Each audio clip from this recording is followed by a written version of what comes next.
If I could destroy one narrative that just confuses the most amount of people, it would be that debt and deficits matter. And that if there's a move in the 10-year treasury or the 20-year treasury, it has to be because we've crossed this imaginary threshold where 37 trillion in debt's fine, but oh my gosh, 37.1, well, no more.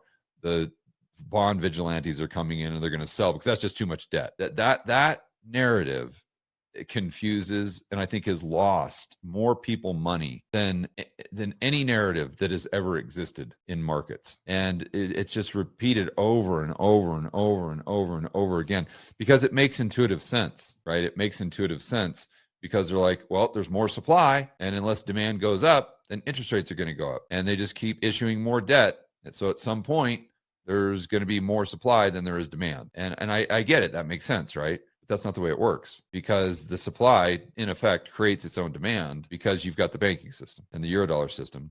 So if there's a spread that's too high between nominal growth and the interest rate on the 10-year treasury, as an example, the banks are going to come in and arbitrage it away because they don't care what the CPI is. They're just pocketing the spread between the liability side or their funding costs, let's say, and what they're buying the treasury for.